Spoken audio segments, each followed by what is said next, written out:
Niên giờ sẽ say năng sĩ ai bảo tờ tờ thiếu một tay tí là có ai mà dùng nhỏ tiết tiết thầu nó chỉ cụ chuyện nhớ hột xa đấy ạ thì mà nó là cụ nét gì cụ chuyện đó cụ bự thì cụ nét gì thì bây giờ hay dùng lắm thì cụ sẽ say nặng sầu và chả cụ sẽ sứ mù chuyện dài đây nặng sim bùa đấy ạ thì cụ chọn một tàu này nặng sim bùa tao say và chả chỉ đi tới cho nặng của sĩ uổng thằng đó lò mù là nè thằng nó mà dù những cái có tông là ta chỉ hơi chỉ tao chơi có mình trâu khó à cho cho nó sĩ ai nó sai đấy thì rồi nó cũng sẽ sai chiều chả cũng chỉ đi tàu muốn cha thì cũng muốn sai cho nó sĩ ai đó lo ôi chà tôi chỉ nên tôi lòng sát hậu sống cái từ bao nhiêu lúc bầu xí ra sống ôi chà từ bao nhiêu chân ra là tôi chỉ nên ngon thằng nó thì dù sẽ sai nó sĩ ai thì dù bộ chỉ đi tao tao thì dù bộ chỉ đi lọ cua là nó vậy thì cô cho xíu một bộ ít đại từ bao nhiêu chồng bố cái từ xí nước cá cầu từ xí nên bố cái từ bao nhiêu lúc bộ tan trò mỗi từ bao nhiêu trả lòng chê mỗi cầu cho lòng chi lòng kia trò xí trong mỗi từ bao nhiêu sống chê ô đại nàng nó chê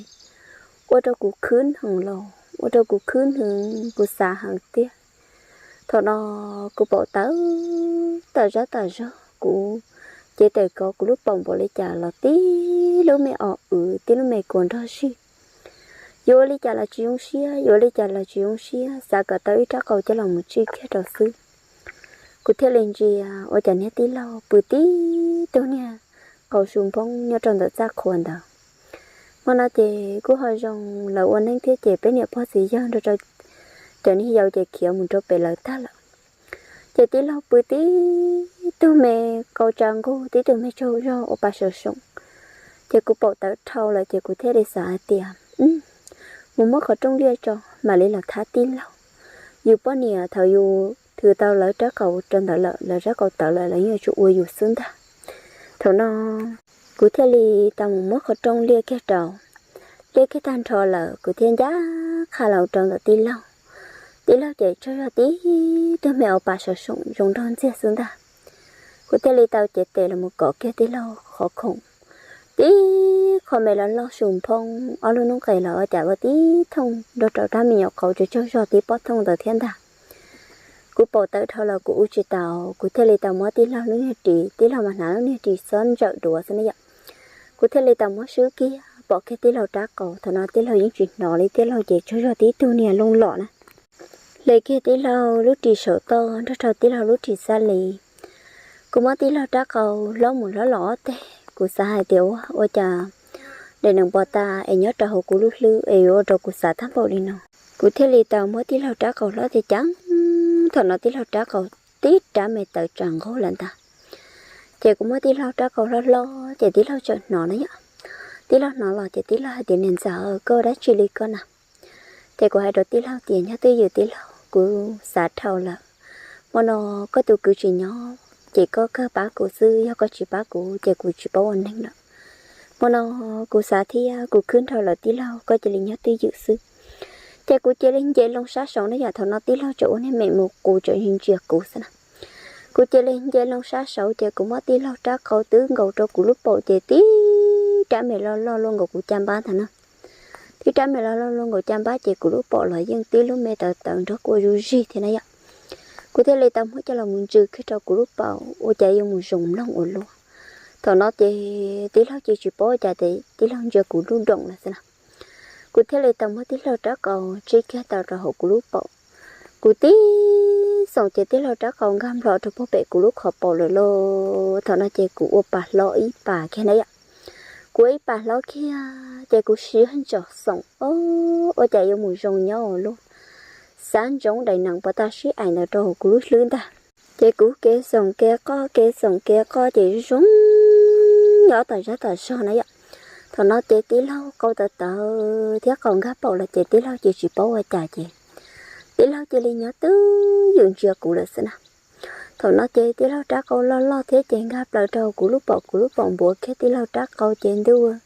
tí trả mẹ lo liền lo đun dân cả trâu cụ lúc họ bộ chơi giống nhỏ chơi cuộc tìm hơn tí tọ trâu của đại điện châu xa trở đại năng bò ta thia cụ lúc lưới chém non rồng khỏi rồng nhớ ra hậu của lúc bỏ tua xứ cô cây món đi chạy của sĩ hơn cho sống chạy rồng nhớ chạy thằng nó của những chuyện gia khá xa món đầu tiên lâu đấy ạ của những thứ lòng của áo luôn mì là mỗi tí lâu ở xa để cho lòng một cỏ kia của áo luôn mì thằng nó chạy tí lâu có tớ thế chạy tí lâu chạy lên đó của sĩ sống nè tí lâu chạy uốn lì là xã hậu tua chạy hái chỉ hái đấy ạ tí lâu mà có sao mà chia xã hậu tua thế chạy rồng nhớ của tôi tí lâu nó là những sĩ đồ luận câu thế này những cái cân tha sĩ ải là đấy ạ thế nên những sĩ hơn cho sĩ sống xã hội tu họ cũng là sĩ hơn cho co xã sống nào một thế chị rồng nó tại sao nè chị ơi rồng nhớ thầu là chị cũng chờ mà có sĩ chị rồng nhớ đi tàu kia của lúc bó khẩu tại bảy kia chị cũng phải là cái in thử tan trò chị thật là phải là ta in thử chị biết chia lộ biết kia tí lâu ra cầu lo ga trò hồi lúc bỏ mà tí trả mẹ xiên chẳng tí trả mẹ lúc cầu hồi tua xuống ra chạy cũng phải là ta chạy cũng biết kia cũng tụ cầu plei biết kia cũng lúc khó bỏ chị cũng yêu sợ tí lâu chỉ bố cũng sợ là thiên lấy thằng nó nè tí lâu chỉ là hay tí nhát tí giờ tàu là cũng yêu sợ chạy tí lâu mất cũng khó bươn thì lòng xã hội chạy tí lâu sống plop xã hội nó mới thế nào xong plop xí ăn cho xong chị ơi yêu tí là phê chuẩn cho họ của lúc bọc đấy ạ phê chuẩn cho họ của lúc bọc tan cho chị của thờ lòng của lúc mẹ bọc chị tí là trả cầu chị tự tí trả mềm liếm lờ tí trả mềm lọt phê đó bao sao nào thằng nó cũng sợ chẳng chị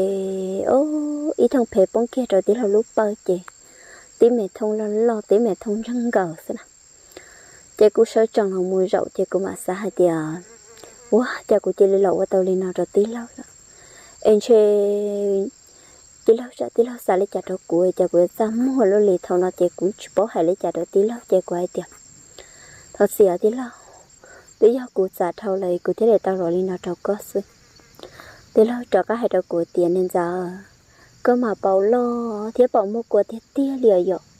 rồng ua tia lìa cơ mà kinh tha cha có mà san đó blim lo xưa cũng chỉ cho bất nhỉ ua tha cái kinh lì co lòn lên đấy nó lại những chuyện mua lì sao chỉ sao hay thì có dùng một kinh tham bảo lì ấy hoa chả mà nó có là một của lì nào mà thằng nó tí lâu nó của tí lì nào chị cô chỉ bảo hay lấy chả đó tí lâu lộc cô cha mua chị cô chỉ lấy hay đó tí lâu hay tiền tuy giờ có tụ cứ chuyện đó cô bự là tòng mò lắm em hôm nó ở đâu cô xa hàng nè thiết gì là lo chuyện nhớ ta em cô bỏ cái bự nó em cũng cho nhỏ có hỏi mẹ không em cô bỏ ta sao em cô chỉ tao đi thế li tao chỉ chia lẩu mất câu li nào là xứ em thọ xị chỉ tiếc là hai đó cô tiền nên giờ câu li nào ta cho cô là nào đơn giống hai điều chỉ thắc kia đâu cứ thế chỉ thắc kia đâu nè thiết gì là em đã có thiên đạo cũ có hai tà ra cho cũ chuyện xã sĩ con gì thiệt ấy có nhớ tư dự trường kia đâu nhớ thiết gì thiết mày cử lời đi nào sau đó chị cũ uốn chết to của chị lên một bự là nấy ạ cũng một bự là chị ôi giờ cũ bự ít lia cũ yên nó trong tí lâu nhưng bự chỉ trôi ra thiên đạo sau đó cũ xã lấy cho là xã sĩ ta của họ tin trai đều hoa ôi giờ cũ chị lên mò lên tàu trời tí lâu lắm ê chả tí lòng một cô cho một xã liêu li nó là do tí lòng chỉ li cho của bài chúa kia ê của tụt chỉ yêu của thiệt thằng nó mà yêu tứ ở ta là yêu mà li xã yêu xã li chả là yêu mua ta li nữa vậy chạy tí lòng đi khở khuẩn ít số mong tờ thằng nó ư xã ít số mong tờ chị ô chạy tí lòng có tờ thì tí lòng chỉ lên giá khá là tròn đặc cô này thằng nó mặc quyến chỉ tàu cho tí lòng chỉ lên làm trẻ tí thu đủ luôn tờ ra thì cô lại đầu tiên là thì có lò đã truyền được con à cho có chỉ bự thì tí là chỉ lên dây lông lò cho sốt ra đấy ạ tí là chỉ lên lon cho kia của bự thì tí là đầu của tiền nên giờ mà nó cứ bây giờ là bây giờ thì quay đầu tí là thì ở yêu cơ tí là cứ bây giờ là của thế là ôn lên đầu trâu cơ thì tí là đầu của tiền nên giờ có mà hay tiết liều của những chị đồng chí đùa ít thứ luận câu dùng một hai bộ lịch cơ ôi chả có thứ hai tháng bỏ đi nó em mới cứ chuyện đó có bự thì rộng sư em cứ cho bỏ thì em mới cứ nên nấu nên màu một giò sư em chơi coi dùng trái dùng khỉ ôi chả có giờ mà hai tháng bộ liền nào thầu nó tí lao chỉ là một cú cọp bầu đấy ạ là một cú cọp bầu chỉ ở của nét gì lên chỉ chuẩn đó cú bự thế này ạ chị giống hay tiếc thì dù là quấy thu bao nhiêu chị dùng trên sáu cầu tài ra chị dù nét gì chị ra dù bự cho rồi số chị dù dân chờ bìa cầu xem nào chị tí lao là một cú sủa kia cú lúc bầu chị ở dù thầu nó chị qua trâu cú ý chị cú lu họ qua trâu cú mẹ nè lùi chị khó nhau trò cán đó gì lận ta chỉ là hai đứa của tiền nên giờ có hai thầu là của xã chơi ra là giờ tao ấy tên gì thế là trôi sao chị tí lao chỉ lấy thứ long tí lao trả câu chị tí trả mẹ lo đúng chiến hay vậy tí trả mẹ lo đúng giá xỉa trời chị tí lao mới cho lòng lợi kia của tôi cột lại opt chị tí lao mới tí sống plon tay cho bố bể của lúc họ bỏ trên đó tí trả mẹ lúc có tí trả mẹ lon tận họ tôi chị tí lao sống chị dùng nhỏ tía lên nào thằng nó tí lao sống chị tí lao chỉ lấy chế đây là một cỏ kia của lúc mì nè là một cỏ kia của lúc mì sữa kia của lúc mì rua kia ó bé tê tan tròn tí lao đâu có tiền nên giờ chả có lúc mì chỗ mua co ấy chỉ hay thì cứ những chuyện đó có bự lì lọ và chả có lúc mì mua co luôn thằng nó của thế lì ta hay đầu tí lao hay tiền bé bao nhà chị đầu tư bây giờ cho con chờ chị bé dân sự xã cho sự nên bự thì bé áo lúc mì chị mua co giờ bé cho con giờ cái than cho lại chị bé áo lúc mì mua mà mẹ thì bé dân cho sản ra sự nên bự mua lý như vậy thì đỡ trong mình đợi chị bé thì chỉ cho xã là sư lúc xưa họ thật bé giờ cho con giờ chị bé dân sự sản ra sự nên bự sớm mò thì lúc xưa họ thật bé cho con giờ ta chị bé dân sự xã tàu sự nên lúc tụi mẹ cầu cho lòng mình sẽ trở với lúc bộ tài lịch sử ấy của lúc mình thế là một có lịch cơ chị tí là hai đứa của tiêu ấy nếu bọn nhẹ cho con giờ ấy nên nhẹ một con bộ lịch nào ta với hai thì nếu bọn nhẹ cho con giờ mình một con tham bộ lịch nào mà bé xả còn nên cho tàn lịch thì bé xả còn nên lúc mình đã nó một lịch con lịch nào rồi bé sửa tài ra sửa tiền chị thằng nó tí là một cuốn trái chế kia lịch đến năng họ của sai bỏ tàn đấy mà con trai chơi kia đã tại sao chị tí lâu là một không là một nó cái của là mẹ chị tuổi cái của sát tệ chị tí lâu xíu ăn giờ sống chị của sát cho kia đại nặng bớt ta sát cho kia ta xin nó chị dùng nhau ý dạng cầu cho của chị đôi lúc chị kia dẫn cho đại nặng bớt ta họ lúc xưa chị đi bị bong cho ta xin nó tí lâu chị nhỏ kia sát sầu tròn đại lý của cho kia xã có mới thu một cụ chuột rồi bỏ nhớ rồi sát sầu thiên ta tí lâu chị dân sống lỡ của dân nó tí lâu trả câu chị tự lỡ plon tay mong rồi rong chị dân xa chủ luôn đi plon mình lại xứ mà rồi dùng nhau mà đưa tao nói chị của lưới chị xã sát này nặng bờ ta hai tiểu ô trà dùng mùi dùng nhau rồi luôn của xã sau khi bờ ta thầu của sẽ tàu đây nặng đây của bờ ta tại ra chị cô sa sa cả tí lâu xíu rồi mất cuộc sống chị cũng mất tí lâu khó chị cũng xíu rồi một sáng nó mua chị tí lâu bỏ hai tiền cho cô sa sa chị tí lâu mua xíu chị tí lâu xíu cho sống sát sáu tuổi thế chị trọn chạy của cho cái xã chị những san đom blim blam trong họ mà nó nghĩa thiết gì nó trâu cho nên giàu là kiếm mù cho bể khó ý thức gì đó là ổn định bể lắm ấy tí lâu thế này tầm hoa sao cái lúa hai tháng bộ liền nào tao nói chế tí lâu cái sống cái nó mì cái co cái sống cái nó mì mà rung nhó của tụi chị chỉ tao mất của lên nào là mình tí lắm thằng luôn có loạn cho mà nó cứ tua mỗi dụt thả chỉ nó cứ tua mỗi dụt lên nào thiệt thì khi trên đó nhiều tao khi dù lại chỉ này gió hai rong tài ra chị nhưng chỉ cho mỗi xí hở là mỗi dụt lên nào là nó vậy dù chị bữa món tu dù lúc chị nông dùng trên chó thì nên tài ra là dùng nét chỉ chị chân chuẩn rồi cứ phỏ một tài ra số chị dùng trên chờ cho nên cái xí uo là thế nào chị tí lòng mỗi cú chia đi nào bà mà lên nền gạo tại là thì thế này ạ chị tí lòng phải chuẩn trò đầu của lúc bảo tan trò chị tí lòng sợ chẳng mù kia là nào tí lòng sợ chẳng mù kia là chị bọn nó tàu tê ở chạy vô củi dần tham bò ở chạy vô một củi dần tham bò ở chạy vô một rong lúc xíu luôn chị cũng chợ bự là đấy ạ chụp bự là chỉ căn thôi của nét gì chỉ là tí tôi mình chu lựa đầu sẽ nên những cho dù thế là chuyện cho ôi cha dùng chân cháu còn nửa lời nữa nó mới dùng cho mì là mới dùng sủa là những chuyện sủa dù như thế này ạ ở trong tôi chị đã để cho chú chị một bữa kia ít kia bé ở tàu chạy nó tan thao sức chị này sợ chọn nó chạy chỉ là mua té kia là sức mua té là xong tôi là chỉ là đã để cho chú tan thao tên mọi chuyện bây giờ chỉ là bữa té thôi nên các con nhỏ họ tên mọi mùi giờ chị mua té là xong tôi xứ chị những cứ phỏng mùi lợi nhưng chỉ là mới dùng sủa liền chị cũng cho như do chị này thằng nó chị cũng biết gì những chuyện mất của sủa đi thế nào chị cũng thấy là tao mua lúc xí ra trở tí lâu chị thằng nó nhân chuyện mua đã chị ở trong một siêu và cái tọt tệ xin ấy ạ đó là một ý sao thằng nó của chị sáng gió là mua chạy chị sẽ tí lâu dùng lắm rồng của thế này ạ qua năm mà cũng biết gì cũng tốt cả mùa đầu chị mùa giờ hay rồng là thiệt chị cũng chờ sáng gió là mua chạy thật biết sáng gió là mà cũng chừng ta giờ do lúc xí hậu à ta chập lâu mong giờ sao chỉ mong đấy ta tự bỏ kỹ nè chị cũng chờ sáng gió là mong trâu tờ là mong gà tờ chị cũng nhiều khoản giác hạt sát tờ lúc tờ xứ chả tiếc là cho chị là cái cuộc cái trâu khẩu sữa mua bao tôi sang tờ cũng bỏ từ tiếc là món củ khẩn cầu là món củ khẩn cầu là do cái củ lúa mì tè tiếc là hai đầu củ tiền wow nên giờ chả có cho khoản trả ta ấy có dùng một hai rồi luôn có cho khoản trả ta ấy cũng sẽ sáng cho có bự thảo lúc sau có cho khoản trả ta liền đâu thảo nó thì tí là thế này tao mất của đại tía giờ kia tí là mất của lúc chiều cá lệ kia nữa tí là mất quý sao chơi cho tặng cái đấy thu tao chỉ tí là chỉ đồng tí là trả cầu đầu của lúc bọc gấp lại cho bé mang cá tó rồi dùng nhau thế thằng này giờ bỏ kỹ mà dùng trái chọn món nên bỏ tài ra này ạ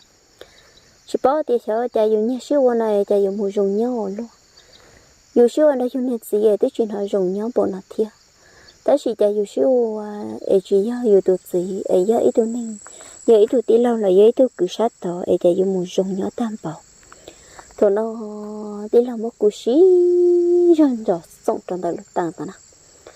chị họ tá tỏ tờ thao của nhà sở tôi một cho gì thiết chị bé nhà bọn nãy giờ nếu họ chỉ bỏ hai tiệt tí lâu ư tá tỏ siêu ở giữa tiệt chỉ tí anh nè chị đi sợ chân chị khí khỏi trong đó cái chị như nó khí lòng khỏi trong chị cho cô số bum băng ra khả tới tọt đối lụt tàu nó thì tàu nó tí lâu trả cầu chỗ chi trả hồ của lúc bọn ta họ cũng là trường sợ tí tôi mẹ bỏ từ liếp lon tí tôi mẹ cả lâu đâu bỏ rồi nửa sống tại sao chị lòng do nhà bỏ tôi tàu nó là chị tí lâu chị đi thâu lòng tí lâu trả cầu chị tí lâu tí cha mẹ còn tuôn tròn tuôn chúa chị ra khà tí lâu chị đi khiến ra khà được cũng đã cá lụt tàu nó một chỗ cái tọ cá cha là nó vậy họ bé nhà bỏ chị ra khà tôi lần đấy chị cũng mất của đại tiên bỏ kia của này xa lì chị tới chỉ tàu trúc mất của đại này tiếp bỏ kia chị của sang ngã tàu như nhỏ tại chị bé nhà bỏ say rồi của chàng ngã tàu tới chị bé nhà bỏ lệ lông lỡ kia của này tí lâu đã cá lần trả lại cho của này tí lâu kiểu một tư liền là nó vậy chị cũng ngã tàu là một xã hội chị nó chị cũng lòng giống bé nhà bỏ tới một bự lắm của chàng lòng trâu tàu mỗi là câu chú mỏ trò hồ sư và chả tí lâu mà đi tạo sáng đã chuyện mình đã lòng tí lâu là do tí lâu mỗi lúc khỏi trong chuyện mình cầu trò tí lâu hai đầu của tiêu hoa chạy đi tia liều xa thì rồi nó tiền cho nên để cái tàu ứ lắm có bộ bông xía nào ở nhà của bông xía luôn tao nói của hai đầu tí lâu thì ở vô chạy là mà của chị hả chỉ chị tôi thấy chị chuyện nhỏ xứ ấy em nhà là tứ là có khá tôi có một tứ là nè thầu cũng long kia hai tia nhà hai tia con gà tàu nó lò chị của tướng giác khá là một trâu sát tàu nó tia thứ trong khoản nhà chị bỏ của giống như bỏ của hiếu vô trả lại tia tao nói chị tí lâu trả câu chị những chỗ tí ra mày chẳng ngủ liệt cổ này ạ chị tí lâu chị lên mất của thử long bó từ trên đời cho nên lâu có tài điện đầu kiên ta chị tí lâu chị lên mất tí lâu trả câu cho là một chi kia tàu của bó từ nàng ngáp lờ đầu của lúc họ bỏ chị tí lâu trả cá sòng plop thằng nó mà kê rong nhó kê tao chị xả trố cho nó chẳng mất lên thư bỏ xuống ta tí lâu là sửa ăn cho sống tí lâu là giờ trấu cho nó của lò kem nó có theo dòng nhau kê xả trấu cho nó sẽ bỏ món ăn lò xứ ôi chà dù nhà siêu anh trai bìa lên này giờ mình trai cho món ăn thứ bỏ luôn nhưng cháu lúc xí hở cả tàu mất xí ủa lên ta tao nói chơi tí lắm hút cú sống plo như trong tận thu chú tới chơi sống sống chơi tí lắm phải chuẩn cho đâu cú bỏ tan tròn tao nói cú chỉ tao bỏ kia thì tí lắm chỉ lấy mà trả cá một bữa là họ cú chơi là trong tận thu chú tí đâu mẹ bỏ tay còn chuột tí lúc mẹ bắt tay con chú tí thứ mẹ bắt tay cọt thì chỉ cũng chỉ để rồi thằng thu chú mới chẳng đi phê tí là cho đâu cũng lúc bộ để bóng lần đầu sợ rồi cũng tên này tiền đun ra đun chú lâu cũng tên chơi lên ta thằng nó cũng chạy xí chỉ cũng hết gì cũng muốn đào tới chọn chơi lòng chỉ bé ở chạy nó ta nó chỉ bé hỏi em bảo sao tới khi bé hỏi thêm bảo sao thằng nó mà bé cho tết thế này vậy tí lâu chỉ tao mua bao nhiêu chị tí lâu những lần thắp béo té xứ chơi hết thì một cần đỡ ta xứ nhiều chỉ tao mua lựa qua chị như thế thì lần thắp béo té nè thằng nó phải năng một bộ số ít gì ăn dụng một bé ít gì dụng một trà ô tí lâu ít xả lấy trà là tiền nhớ chỉ tao lúc chỉ ở qua xíu đùa thằng nó thì lấy một phải hay thì gì đó trâu nè đó trâu tí lâu là chỉ là một bao bé tụi nè lo họ cứ tụi gì chạy bé dụng một trà bé tụi phao vì hai tiệp bé tụi phao nó là nhọc không một gì người nhọc không mấy lên tụi mình nhọc sự thiệt chỉ ý này gì một bằng người ý này gì chỉ là nung cái thì lấy tao tuân theo họ với hai tiệp chơi nhà thiết gì ra tí là một bao tụi phao trên chơi liệu lúc này nhiều chỉ xua tới một bao của nhà thiết của gì là thế là chỉ là bé là muốn cho nhà lo là năng thiết trong thiết tụi bao tụi bé trên nó bé chọn một múa tay nu giờ chọn tu bé mà bé lòng cho trẻ bán mà liền một đặt đi này ạ chiều qua té nó chỉ là một cho trẻ và chả là cho bé trẻ nào tí lâu rồi trâu nhị thế chỉ là ta là sao rồi trẻ thiên ta thì cũng như gì trên họ hay thì là một trời lư nó chỉ tứ cứ bỏ khiến cho lòng một trời lư là rồi nó số cưới là một đặt đi sư bé nhập bỏ cũng cho cuộc bài thiết thế thì nó trâu nhập bỏ thiết tí lâu thiết của tụt gì cho trâu vì cho là cho con chờ chỉ cho quý lần sủa sư anh em một tới sửa anh em một cho mẹ ai thì bé nhà bao thi cũng rất rõ tôi một bé một đặt đi thì giờ chơi ở tôi bao nhà là một mà họ cũng rất rõ ý tôi một thì chọn số con giờ đã hạt đi chỉ ứng số con giờ chỉ cho của tôi đã đi ta chỉ cho có một chuyện là thôi nó căng gầu chọn đu số lần ta như cứ mà lịch tôi ở nơi tí là mà lịch tôi tí là mà những nhà nó chơi giống cả tàu trâu xin đấy ạ chứ của hai đô của những bỏ tí là tôi này ta chỉ tí là chỉ bố từ mùa mẹ anh được bao lên nè tí là chỉ lấy cái tây thôi của cùng bé tí là số trẻ của trời hai đô từ mùa giàu là hết tiền có giờ khoản giờ nào tỏ nè tí một plot rồi thì từ mùa đâu của thì nè tí có một khẩu thức chọn tôi là của chị tàu luôn lại có một rẻ sứ chỉ có hai đứa tụi họ thì ở cũng một gen đạo xưa có cả chi giao khoản giờ nào tàu cũng là chỉ một trẻ là xứ chỉ cũng giá khá lòng cho bé tí lao cho kia cũng một trò tỏi con hạt khâu là nó cũng mua cho nên ba đơn chua ở giờ cho bé chơi chỉ phân tơ đó đâu liền đó này vậy chẳng tại chỉ là hộp ba đâu là tới ship bé mong chỉ bé hộp ba đơn chua nè chỉ một thân rồi tao tí lao lọ cho chúa cho nên ba đơn là bùa kê lúc chẳng ta tí là cái ly ta mất của cho bự thằng nó là của bà tí đại nhiệt tiếp vào sau cọ mì là một chân đồ nào cho nó xứ tí là cái ly ta mất của đại nhiệt tiến đại giờ kia chân đồ bảo vệ của cọ mì thiên ta thằng nó chỉ của những tí thôi này là cáp lông ta chỉ muốn mua dùng tài ra liền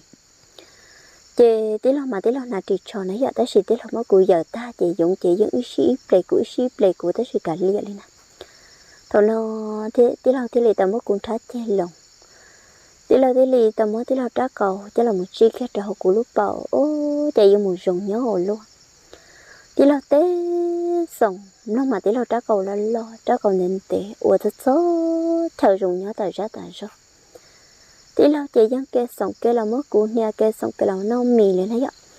kê sòng kê có nó mì chạy tí là shit và mà li xa là gì nè thì thế nào nếu chỉ ta trò sự việc của trời giá khá làm cho đã tụm chỉ tụm hai đâu của tia này tí có muốn tới luôn của chị tàu luôn liền chú chua lò tròn tu lắm chỉ nếu mà do con giờ tới chị tàu ta chỉ này tí lâu cho chị tàu lòng tí lâu là đã đi chú thằng làm mấy trò tròn tu với cá luôn nè tăng này chỉ dân chưa tí lâu đã đến ta tí là chị từ mùa mà những chuyện gia cán chuyện đã chuyện tới sự tí là chị vô không có cái gì xin về tàn lì cũng giờ kia là một trò tí là có mẹ nà sự tí mẹ bỏ thông lo cho là cho phê bỏ ta xin lợ bề hòn giờ kia là một trò tí là tụ khen và chạy dùng một gì nhẹ tam bảo thầu qua chỉ tao xíu mà giờ tí là của chị dùng trong bỏ lấy tụ của tụ gì là giá tụ cử thiên thế xíu chả xíu và ta lên nó anh giờ tí là dùng một dùng trâu tam bảo lận giờ kia là một trò sát tê ở chạy dùng một lon tặng mua rau ổn luôn giờ kia đó sát tê mỗi cũng đã tha tê ở chạy dùng gì dùng tam bảo thằng nó tí là dùng chưa của tê mẹ bỏ từng rồi tê mẹ xuống thế tí xí thiên ta giờ kia là một trò tí là khó mẹ phò cả tí là chỉ dân dỗ của khó mẹ phò cả tại chỉ tạo nấm ly thôi dụ bỏ đi thế này ạ thằng nó tí là đã đi ta chị cũng theo từ một bé cho shipper làm sao chị đâu mà nó là cũng hết gì những chuyện đó của bữa thiệt chị bữa sợ ta mà ở nhà của nó tí là một tình tí của quần đã của ít sao chị cũng vậy cái lúc này tăng sai ở nhà gia tí lâu mà nó mà cũng muốn lúc này số tăng xa là chị của họ chị lúc này tăng tròn đã của ít sao đấy chị cũng vậy cái lúc tăng tròn tí lâu ở nhà gia tí lâu chị tí lâu được của tiền sao nhẹ tăng chị tí là mất cụ lệ con giờ lẽ cá đồ lô đấy ạ tí là dân lệ kia con giờ tới chỉ tí là mà nữa là trị sanh lì đó chứ nếu qua chỉ cả lệ ta thì trả là họ làm để tao chỉ ta mua là đấy ạ chị tí là mất cụ lệ con giờ lẽ cá đồ lô chị tí là mất cụ trả lòng che chị tí là mất trả cầu chi đào trò của lúc bọ tí là hai đầu của hai tiền chỉ mua con giờ lì nó mà tí lì rồng nhau xí xí chỉ mua con giờ lì nó lúc mẹ chỉ là một sim lậu cho cả sim lậu xứ mà thì lại rồng nhau chị tí lâu dân kê sống kê rua mì kê sống kê có mì kê sống kê no kê sống kê co lên nè tí lâu mà cô chia nhớ trầu ra thì rồng nhau thâu là chị cô cho cả tí lồng tôi cái sát sầu ta tôi cái sát sầu thằng nào cũng nhớ sát sầu to cô xí rồi mà tí lâu có một con lọt thế ta thì lâu ở chị dân sàn đó con chị nâng đó cái để xứ rồi dù nhau sát sầu nó dù có trâu dù cho mẹ bỏ khờ mà dù tôi lòng sát sầu tôi nó dù xí hơn rồi con mà dùng nhau chấp là chị tí lâu ở xí xa hậu ra chồng gầu bỏ khẩn gầu đấy ạ chị tí mà lý sợ là một bự là kia thằng nó cũng nhận gì chơi tao để tí giờ là tới thì cũng nhận gì chuyện giờ cá làm thôi cũng bự nhớ trong món nó bây giờ cũng nhận gì thì lì chó cả là chó của như nhỏ đấy ạ thằng nó chơi dù lúc xưa tới chuyện bố dù tụt gì dù lúc xưa chạy chùa sàn dùng tí lâu là sư cũng nhận gì là mỗi cụ chó như nhỏ sờ của lúc bọc cũng nhận gì là mỗi cụ nhận gì trắc cầu cho là một chi trầu nông chạy những chuyện dùng nho liền chạy những chỉ hậu dù xưa dùng lại tí lâu liền lặng chạy tí lâu yêu một trò dù khỏi theo dùng nhỏ yêu một trò dù xưa tham bảo chạy cũng nhận gì là nó dù một mình dù chậu luôn dùng này dù mà mới dù chuyện nhá tại sao nếu dù chỉ hậu dù xưa lại thì cũng yên chỉ xả bút bỏ cho nó lên nếu tôi phải chỉ tao lọ thì cũng tôi muốn trắc cầu thầu của tôi thì sẽ sáng đi bữa để lúc nào mà đi lần đó tê bữa tê trả sự lần thì sự khó tránh tia mà dù tới sự tàu tụi mẹ tí lo trả mẹ cầu lên lo lắm ai dù theo li chỉ xả bút dù lúc mẹ bọn tao nó rồi dù nét gì ai là sư thằng nói cũng nét gì lo nếu chỉ xả lại trả thế này nếu như bữa tí tụi mẹ cầu trắng của tao dù bỏ từ mới cho làm một chút dù bỏ từ ta sẽ chạy trụ được thiết nhưng chị ơi dù là cháu dù hai dạo rồi dù lúc xí thu đến là dù tụi gì mới dù dùng cú lúc xí chạy xí trầu tí là sao dù là sư thằng nó tí là mua cho kẹn gạo kẹn trao kẹn lưu giống tại sao tí là chạy dân như là một xíu tàu kia liền đầu dù là bé lưu liền là đấy ạ thằng nó tí là chỉ muốn thả lòng gạo lên thiên tí là chỉ xả một thả lòng gạo chỉ xả một đứa lòng gạo lên chị nhà tết gì ngờ trái đầu tí là thì ôi cha có chỉ muốn thả lòng gạo chỉ muốn đứa lòng gạo liền chỉ muốn bao nhiêu lòng hay là nó trò tí lao đấy á chỉ tí lao cho hai đầu nhà tết gì ngờ thì ôi tết đầu lòng gạo nó chỉ hiểu bao nhiêu từ hậu dù xía liền tí lao hay là nó trò nhà tết gì ngờ chị nhớ là trâu in hơn tận nó cô chợ mua ít thuốc xin giờ là tuần xài mười giờ gì đấy ạ tuần xài mười giờ gì chị cũng biết gì là cô hợp ra mấy công chuyện trở thiệt chị là thiết lệ tàu hồ của tụi chị mù mấy công nhớ trò hồ chị là nè thầu nó từ nhà thành chúa tu hay là ní dùng câu trở thiên ta cô biết gì chị muốn dân cho từ nhà thành chúa thả dù chị những chuyện do cá mò xia dù xã hai tiền đâu nếu mua thả luôn câu có dù khí nha dù tao dù ấy tới chuyện do dù bữa tới chỗ ai dù đi ai dù tới chuyện do cá khí mà nó chơi cũng biết gì mùi gió trở thì nhà thành chúa đã ít mò chị nhà thế chỉ là lò cũng một bá lò hơi lử ở nhà nhà lùi chị chú cháu ở nhà mọi chị chú ra nhà đầu chị mà nó tí lâu là cũng chuyên chịu mùa thế này chị tí lâu thế lì tàu tàu một xíu nhà tròn đã khá không năm để bé lúc cá không năm đã nọ mà muốn chị tia chị dừng cho cháu xíu nhà tròn đã nọ nè tí lâu thế lì tàu một xíu nhà tròn đã nọ chị mua cũng mua ở đây nhà xia ở giờ ở này xia ở ý nhà tròn đã luôn nhận thu không năm đã nọ thiệt tí là thế lệ tầm cho là một bùa trâu tí là ước sĩ ảnh này nhá tí là tôi sát lông sát hậu của tôi cái sát sọn nó cũng mất ra còn thì cái trâu của lúc bọ thảo nó của thế lệ tàu sĩ hành giọt co thì tí là thế ai đó của tì nên giờ vô chờ thắt thắt sao ấy có thế li lò xà là mốt của linh ta ấy có mốt của linh ta làm sao nên lúc này nó của thế li cho chị tàu có chơi lên ấy có bộ sai thì anh đã có thiên được cụ yêu một bộ tàu kì chỉ cụ thể là ta hay đầu tiên là hay thì tứ cho xin nó là do câu tiên là cụ yêu ở tiên thiệt do có sai thì cụ mua cá tụ cứng rau ấy cụ mà đi cho cá tụ vô có đùa là dân tàu họ sẽ có xã lì trà sư trà nọ lì trà lò cụ yên cho tàu có chơi là thiệt sẽ có xã lì trà chỉ cụ vô lên tàu là sự thiệt tao nói tí là thế này ta hay đọc của tia nên giờ sản xuất thôi là những sản chỉ tạo giờ ý nhớ suy đến đi nào một tài lý sư mỗi nô tư về nhà thiết chính cho đầu cử là vấn đề tao thiết ước cho kể nhớ suy đăng tao nó giờ chỉ bỏ ước khởi thế giờ chỉ giấu ước dần cái liền giờ cụ xã lý trả lòn chế giờ cứ những chuyện đó có bự lên nó chỉ có một cứng trâu ấy có một cứng trâu ấy có một luồng câu của mà lý tôi thả có đùa cô bạn đi cho cái tôi thả có đua tới xì thầu của tôi thả có lợ tiền chơi của cho con muốn nhớ đây đấy ít khỏi chờ là sư của chỉ cho có lần cho